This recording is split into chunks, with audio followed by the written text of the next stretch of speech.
When the signal pulsed through the void, no one knew if it was a prayer, a curse, or the punchline to some very bad human joke. The Galactic Council soon learned it was all three.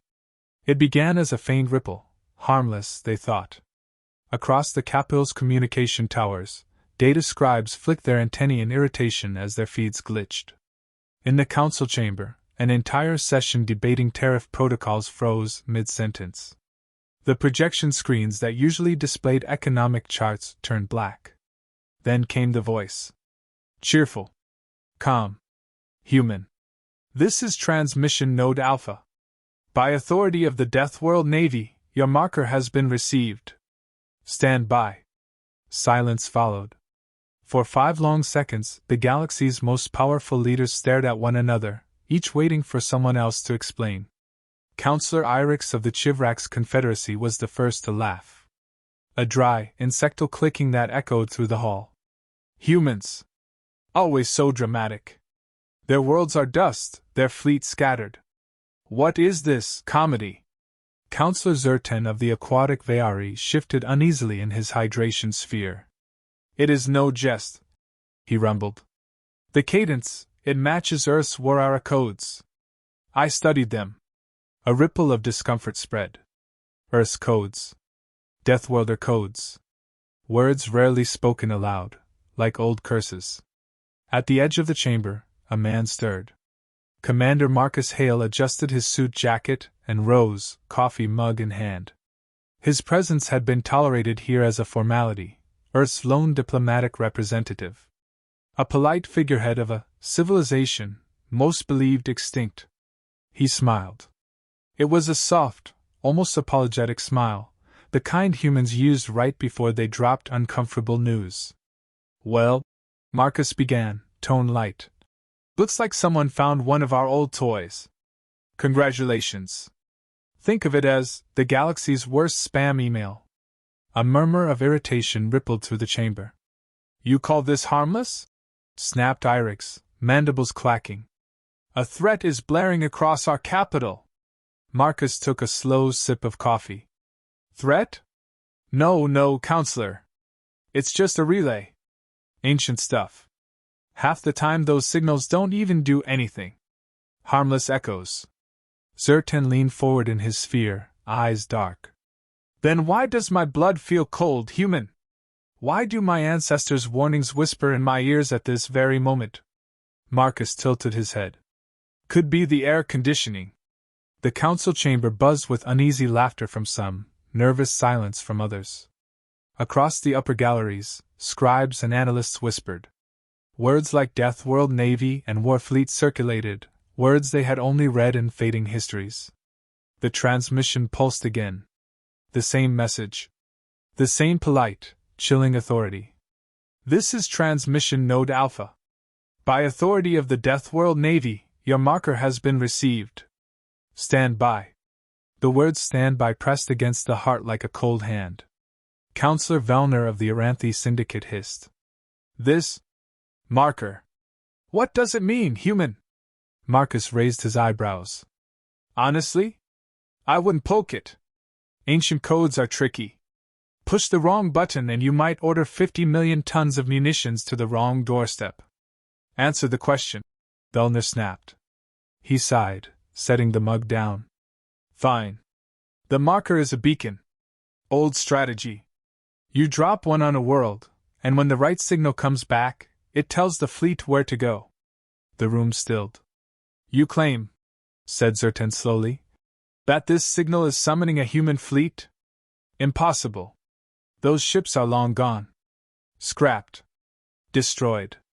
Marcus gave a polite shrug. You're probably right. That was the problem with humans, the council thought. Their words always sounded like half-truths, wrapped in courtesy, padded with a smile.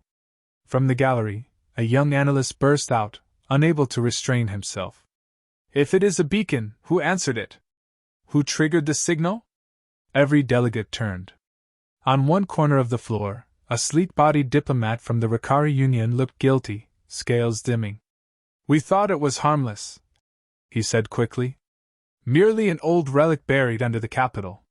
We activated it during excavation. Marcus winced. Oh, you pressed the button. What button? Irix demanded. The big red metaphorical one, Marcus muttered. He rubbed his temples. This is why humans child-proof everything back home. A ripple of unease swept through the chamber. Screens flickered again. The signal pulsed louder, like a heartbeat. By authority of the Deathworld Navy, your marker has been received. Stand by. And this time, the stars answered. High above the capital world, the void rippled. Not the shimmering distortion of ordinary hyperspace lanes, but something deeper, older. Sensors shrieked across the planet as gravitational tides shifted. On the main screen, the Council saw it. Something vast. A shadow coalescing, metallic edges glinting as it tore out of folded space. Then another. And another. Dark hulls, kilometers long, scarred but intact. Earth insignias faintly glowing. Engines burning blue like furious eyes. The Deathworld Navy had arrived. Panic erupted. Dozens of alien voices shouted over one another, orders to mobilize, to scramble defense fleets, to shut down spaceports. The chamber drowned in fear. Only Marcus remained seated, calmly picking up his mug. Well, he said lightly, you did say you wanted to see human history up close. Zertan's watery face pressed against the glass of his sphere, pale with dread. What do they want? Marcus gave a small, almost sympathetic smile. Want? Oh, they don't really want. They collect? The chamber froze. Above, the ships moved into formation, silent and exact. Not firing. Not announcing war. Simply circling the capital, their presence alone heavier than any declaration. Counselor Irix slammed a claw against the table. You expect us to believe this is coincidence? That your species did not plan this? Coincidence? Marcus chuckled softly. That word's adorable. But no, this was set in motion long before I was born. Long before you were born, Counselor. Another ship dropped out of void. Then another. A wall of titans. The voice of the transmission thundered once more, shaking every comms system across the capital. Stand by. The words echoed through every corridor, every chamber, every trembling heart. Marcus set his mug down carefully, looked across the panicked council, and said with calm finality, Now you might want to actually stand by. The void above the capital no longer looked like space. It looked like an ocean torn open. Ship after ship emerged, each the size of a city, hulls blackened by ancient fire yet alive with glowing scars. Their engines pulsed like beating hearts, silent but thunderous in the minds of those watching. The Deathworld Navy did not arrive as an army marching. It arrived as a verdict delivered. In the council chamber, silence collapsed into chaos. Orders were shouted in 36 languages, interpreters scrambling to keep up. Fleets were called, codes exchanged, evacuation debates launched in frantic bursts. And in the middle of that storm sat Commander Marcus Hale, quietly stirring sugar into his coffee. Counselor Irix's mandibles snapped. Human! You must command them to withdraw at once. Marcus didn't look up. You think I carry their remote control? I'm flattered. Counselor Vellner snarled. Then you admit you have no authority here? Oh, I didn't say that. He set the mug down, straightened his jacket, and finally met their eyes with unsettling calm. I just said they don't take orders. They respond to packs. To triggers. To markers. The word marker clanged through the chamber like a dropped blade. From the gallery, a nervous aide whispered, If this is truly the Deathworld Navy, why aren't they firing? Why surround us in silence? Marcus gave a small shrug. That's their way. No declarations. No speeches. If they fire, it means the conversation's over. And trust me, you don't want that conversation to end. Above, the fleet tightened formation. Hundreds of alien eyes turned upward, through viewports and holoscreens, watching the net close around their shining capital. The alien defense fleets scrambled into position, warships glinting like nervous insects beside the titanic human vessels. The size contrast alone was humbling. A Chivrax dreadnought, pride of their navy, looked like a dart beside one of the human carriers. When it maneuvered to intercept, the human ship didn't even twitch. Sensors showed power levels dormant, weapons cold, yet every captain in orbit swore they could feel a hunter's gaze on their hulls. Counselor Zertan pressed his webbed hands to the glass of his sphere. They wait.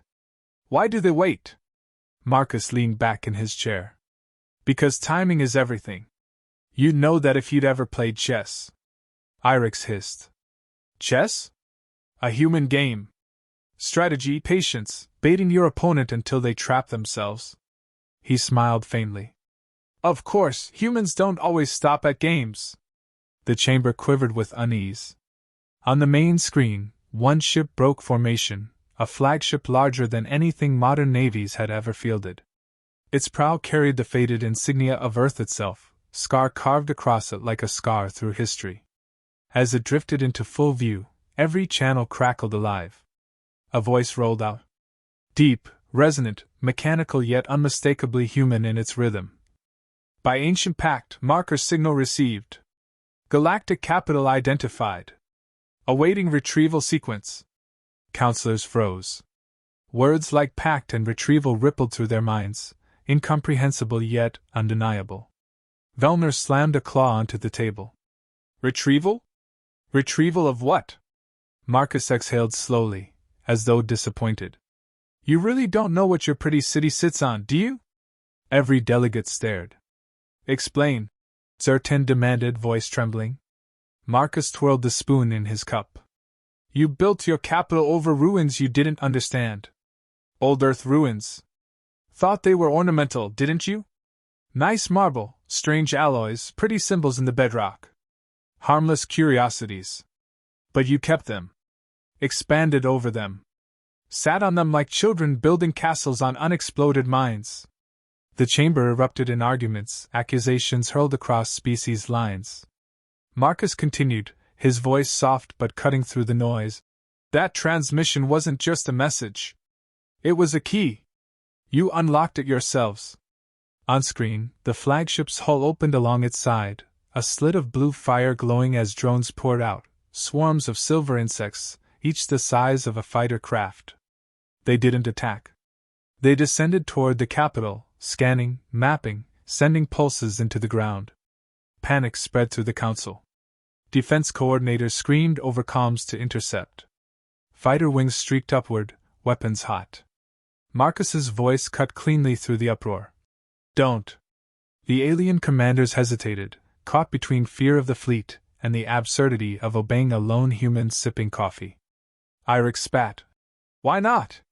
Because if you shoot first, Marcus said quietly, you end the conversation. The council chamber fell silent again. Above, the drones continued their descent, ignoring the swarming alien ships. Scans deepened, cutting through steel and stone, down into the bones of the planet itself. Counselor Vellner shuddered. This is invasion. Marcus shook his head. No. Invasion would look messier. This is reclamation. The word lingered, heavy as a hammer. Zertan whispered. What lies beneath our city? Marcus's eyes softened with something between pity and calculation. Something we left behind when we still believed in peace. Something you've mistaken for ruins. And now the Navy has come to take it back. The flagship's comms boomed again, voice steady and absolute. Stand by for retrieval. Do not interfere. Alien fleets hesitated. Thousands of captains, trained to respond instantly to threats, suddenly found themselves frozen. Instinct screamed to attack, yet every sensor reading told them they'd be vaporized before the order even left their lips. Marcus looked around the chamber, smiled polite but sharper now. You asked why they wait? It's simple. They're giving you a chance. The only chance you'll get. And if we refuse? Vellner growled. Marcus raised his mug in a mock toast. Then I hope you've all made peace with your gods. The council chamber, built to withstand earthquakes and bombardments, felt as fragile as glass. Every delegate sat rigid, eyes flicking between Marcus Hale, calm, unhurried, and the projection of the Deathworld Navy looming over their skies. The flagship's last command still echoed through the hall. "Stand by for retrieval. Do not interfere." Counselor Vellner broke the silence first, voice rough with panic. "Human, tell us what this retrieval means. What lies beneath our capital?" Marcus tapped his mug against the table, letting the faint clink cut through the noise. His smile was thin, polite, almost sympathetic. "If I told you outright, it would ruin the surprise. And humans do love a good reveal." Irix slammed his claws down. "You mock us while your fleet surrounds our world." Marcus gave him a courteous nod. "I'm not mocking you, Counselor. If I were mocking you, no. This is just me being conversational." The word conversational carried more weight than a direct threat. It landed like a whisper of claws in the dark. Sertan's watery voice trembled. "If what you say is true, then we sit upon a human relic. How long have you known?" Marcus shrugged, as though the answer mattered little. "Oh, we never lost track. We put it there." A collective intake of breath rippled through the chamber. "You placed it here?" Vellner hissed. "Yes." Marcus leaned forward, eyes sharp now. "Centuries ago, when Earth was under siege and every empire in this galaxy had a knife to our throat, we buried something in plain sight. A little insurance policy. You built your jewel of a capital right on top of it, thinking you were clever. Funny thing is, you were just keeping it safe for us." The delegates erupted. Shouts overlapped, accusations, disbelief, outrage. Marcus spoke softly, and the storm of voices faltered. "You think humans scatter ruins by accident? That's adorable. No. We leave reminders. Sometimes traps. Always for a reason." On the holoscreen, the flagship's drones pierced deeper into the planet's crust. Energy readings spiked. Alarm sirens rang across the capital. Entire districts blacked out as systems diverted power into the ground itself. Counselor Irix pointed a claw at Marcus, mandibles rattling. "This is unacceptable. You cannot hide weapons in sovereign territory." "Hide?" Marcus's brows rose. "We gifted you protection. You chose to ignore the label. Typical." He paused, then added with a faint grin. "Ever read the instructions before assembling furniture? Humans do. Usually." Several delegates glared, but unease flickered behind the anger. Vellner slammed his fist again. "Withdraw your fleet. Remove this construct. You have no right." Marcus's voice sharpened. "No right?" He stood, for the first time raising his voice above a conversational murmur. "We bled across this galaxy when your ancestors hid in caves. We fought wars you cannot even pronounce. We buried our dead here, on your soil, to keep you safe. And now you dare lecture me about rights?" The chamber fell silent, the weight of his words pressing into every throat. Marcus exhaled, shoulders easing, the smile returning, cold now. "But forgive me. That was impolite. Allow me to rephrase." He walked to the center of the chamber, every step measured. "The Deathworld Navy does not come to bargain. It does not negotiate. It arrives to reclaim. You have two choices: stand aside, or stand in the way." The words hung in the air, heavy and final. Sertan spoke softly, almost pleading. "And if we choose neither?" Marcus regarded him kindly. "Then you've already chosen. Humans call that a default setting." On the holoscreen, the flagship's energy signature surged. A beam of pale light lanced downward, striking the capital's foundations. Buildings trembled. Entire plazas cracked as subterranean structures began to stir. Delegates shouted in panic. Defense fleets moved closer, locking weapons. Alien admirals screamed for permission to open fire. Marcus raised a hand, calm and deliberate. "I advise against it. Fire once, and you'll never get a second chance." Counselor Irix hissed. "You expect us to sit idle while your fleet strips our world?" "Not strips," Marcus corrected smoothly. "Collects. Big difference. Stripping implies waste. Humans are very tidy when it comes to war. The chamber filled with a suffocating silence. Every alien present weighed the unthinkable truth. Their capital was built atop a human war construct. The Deathworld Navy had come not to destroy them, but to take back what was theirs. Yet the line between retrieval and annihilation blurred with every passing second. Zertan finally broke the silence, voice heavy. You never truly left the stage, did you? You only waited. Marcus inclined his head. Exactly. We've always been patient. Predators are. Velner's hands shook as he leaned forward. Then answer me plainly, human. What is it you are retrieving? Marcus's eyes gleamed, polite mask intact, but something dangerous slipped through. A seed. Not of life. Not of peace. A seed of command. With it, the Deathworld Navy doesn't just guard this system, it calls the rest. Gasps rippled through the chamber. The rest? Zertan whispered. Marcus smiled faintly.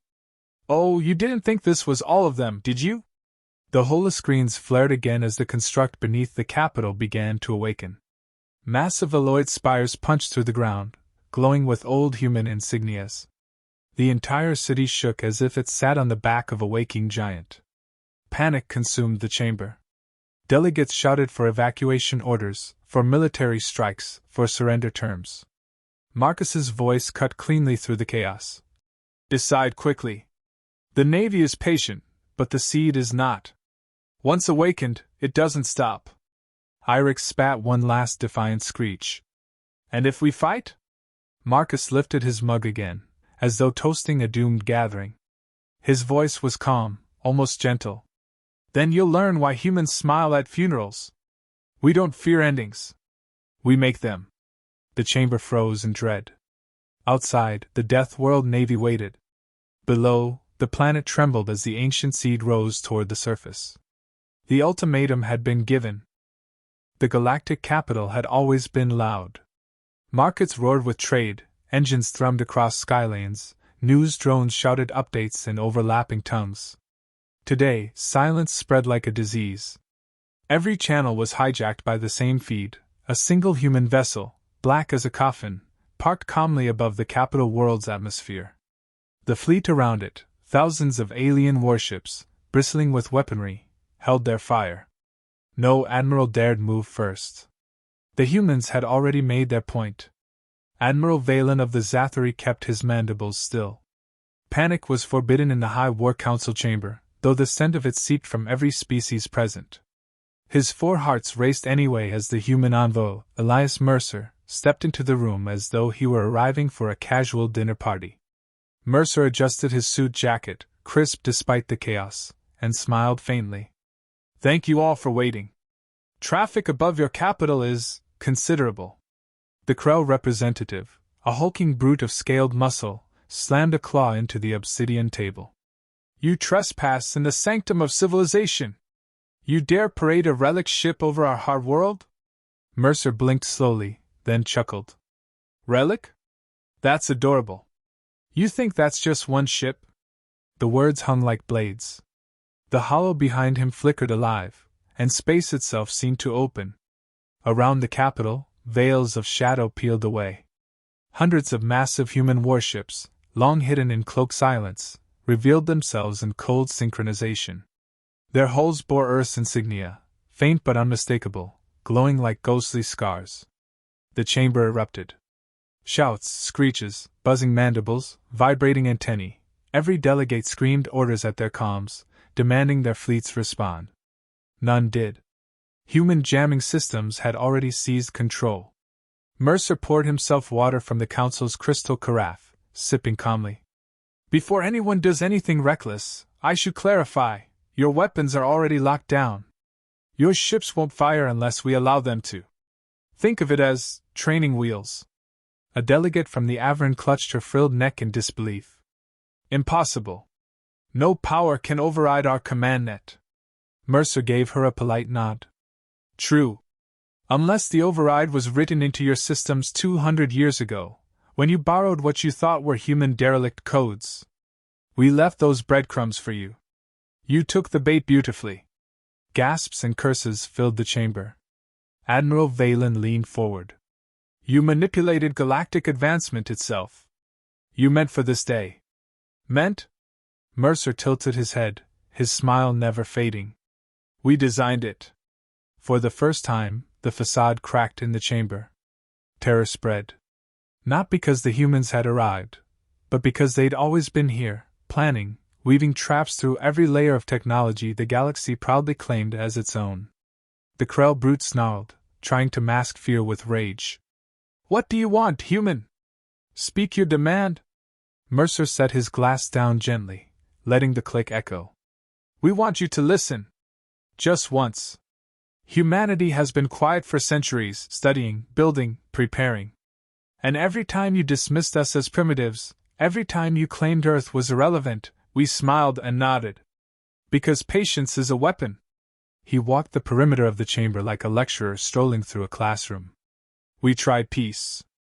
We tried trade. We tried joining your noble councils. You laughed. You cheated.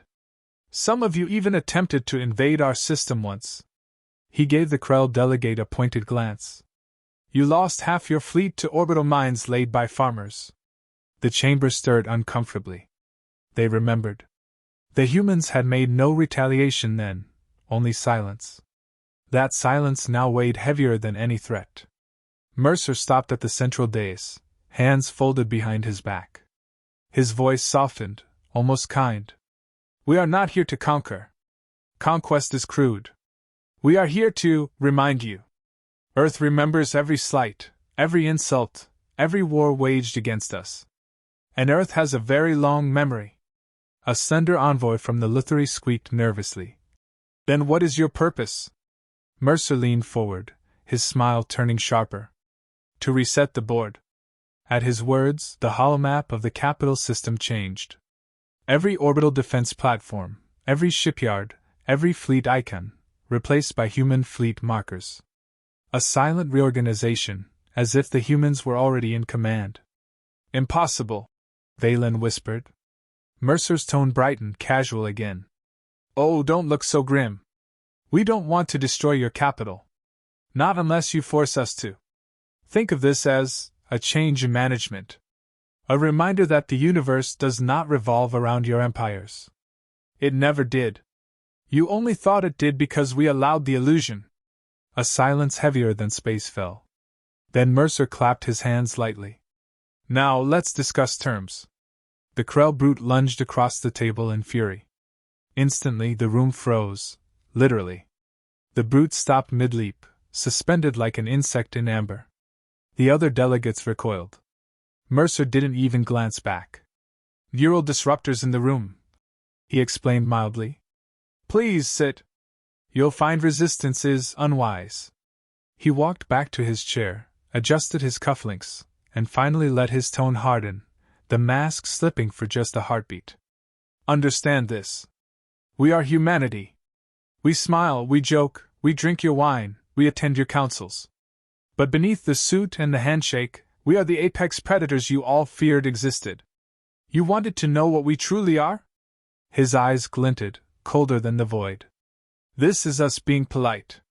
The Krell brute thudded to the floor as the disruptor released. No one else dared move. Admiral Valen finally found his voice, low and trembling. And if we refuse? Mercer's smile returned, warm again, almost disarming. Refusal implies choice. You don't have one. But here's the mercy, align with Earth, and we will not dismantle your fleets, your markets, your councils. We'll simply correct your perspective. For the first time in millennia, you'll have balance. He paused, sipping again from his water. And if you don't, well? He gestured to the window, where the human armada hung like a storm waiting to break. Let's just say Earth has always been good at funerals. Even our enemies get nice ones. The chamber remained silent. Not submission yet, not defiance, just the dawning realization that the galaxy had been outplayed long before today. Mercer stood, straightened his jacket, and gave a courteous bow. Shall we begin negotiations?